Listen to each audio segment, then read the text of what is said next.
Alors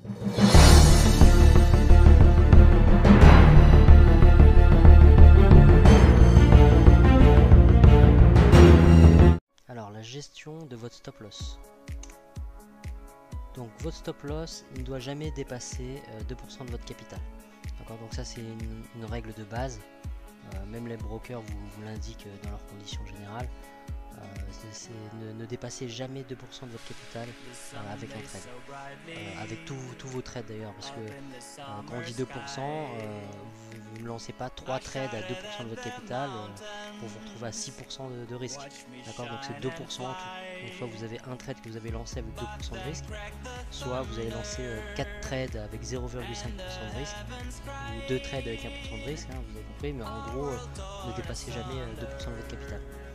En respectant cette règle là, on peut encaisser 2, 3, 4, même 10 pertes d'affilée. 10 pertes d'affilée vous feront perdre 20% de votre capital. Il vous reste 80%, vous avez de quoi vous refaire sans problème petit à petit. Donc voilà, c'est une règle de base pour ne jamais exploser votre compte. Parce que des pertes, c'est inévitable d'avoir des pertes dans le trading. D'accord, tout au long de votre parcours, vous allez avoir des pertes. Ça, mais même les meilleurs traders ont des pertes. Hein. Personne n'a 100% de réussite, c'est impossible. Donc le tout c'est de pouvoir encaisser sereinement ces pertes et continuer de grossir votre capital. D'accord, donc pour vous donner un exemple, vous allez calculer votre stop loss par rapport au nombre de pips et par rapport à votre capital. Donc vous allez déterminer votre lot. Donc je vous donne un exemple très simple. Admettons que vous avez un capital de 1000 euros. D'accord, et donc vous allez avoir 2% de 1000 euros, ça vous fera 20 euros. D'accord, donc ça veut dire que dans votre trade, vous ne voulez pas perdre plus de 20 euros. Donc si vous allez regarder la taille de votre stop, donc admettons votre stop loss là, pour faciliter les choses, on va dire votre stop il est de 20 pips.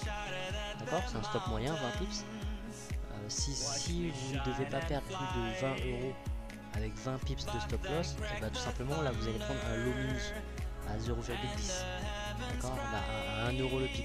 Donc avec 1 euro le pip, 20 pips ça vous fera 20 euros. D'accord, donc si votre stop il touche, vous n'avez pas dépassé vos 2%. D'accord. Alors une règle aussi en matière de stop loss, très importante, c'est de ne pas rapprocher trop rapidement votre stop loss. On l'a tous fait dans le passé, et en général qu'est-ce qui se passe?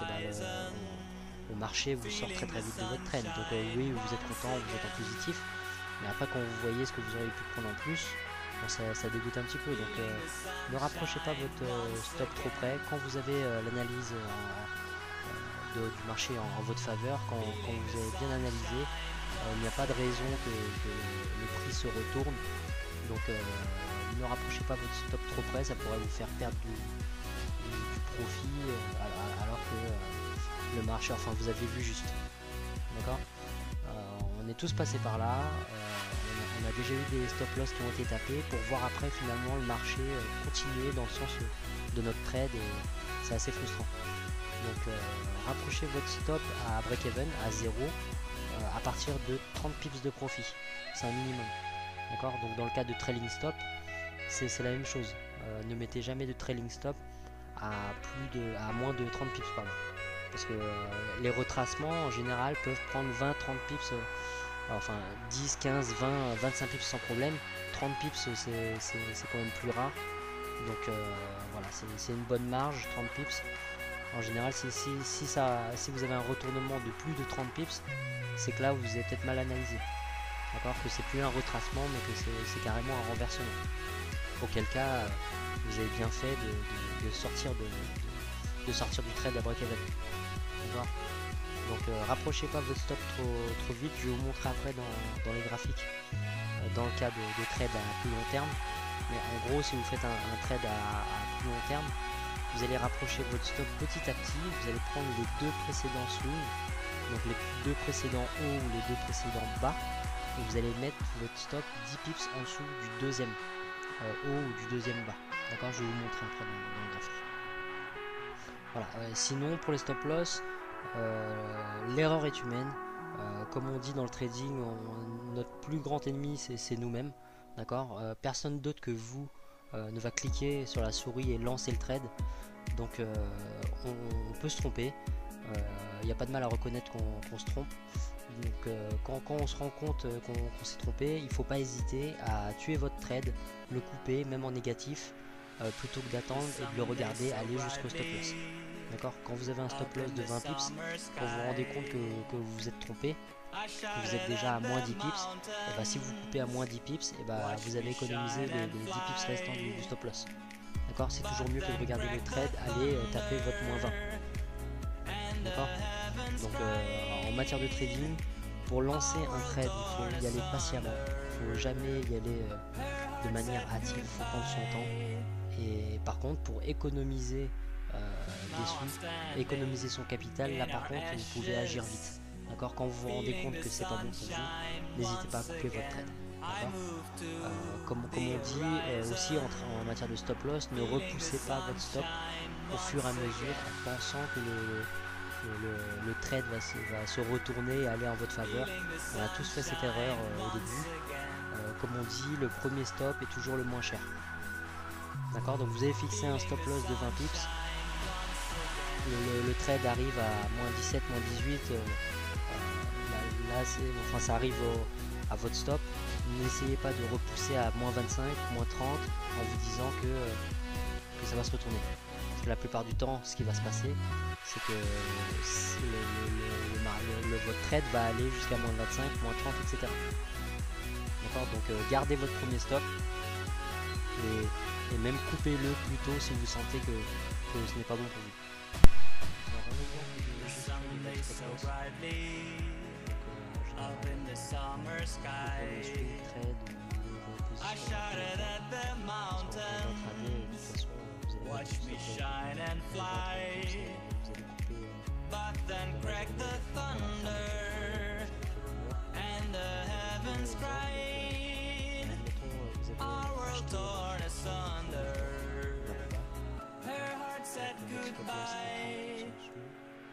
Now I'm standing in our ashes, feeling the sunshine once again.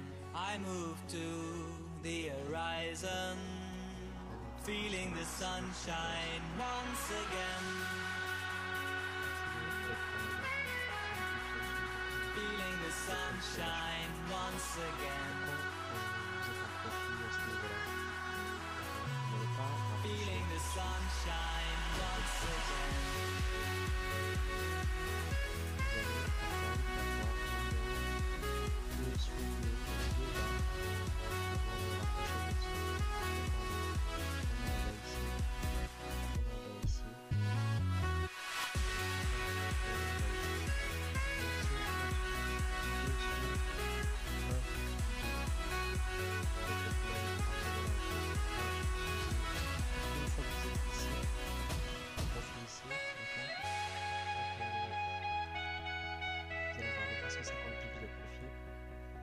À ce moment-là, on appuie sur le pilotage, vous allez rapprocher 10 pips en dessous du swing du deuxième premier. Si vous êtes ici, vous allez couper un swing, deux swings, 10 pips en dessous de ce swing. Ensuite, vous continuez, vous arrivez ici, à ce swing ici, un swing, deux swings,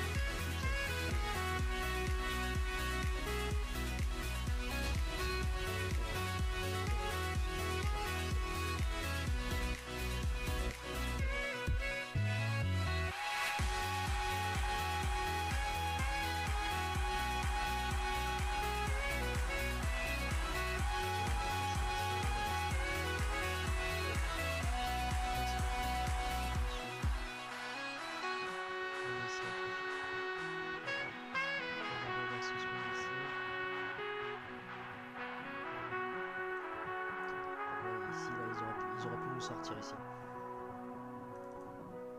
Donc si on compte ici le swing, 1, 2, 10 pips en dessous, ils auraient pu nous sortir ici. D'accord? Donc ça nous aurait fait un profit de 150 pips. D'accord? Mais si vous n'êtes pas sorti ici, vous êtes déjà fait 50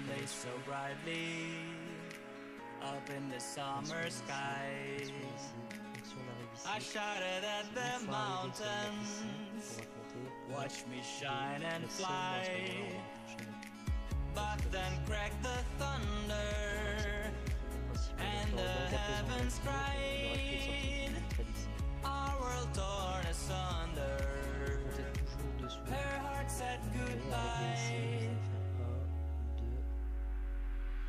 Now I'm standing in our ashes, feeling the sunshine once again. I move to the horizon, feeling the sunshine once again. Feeling the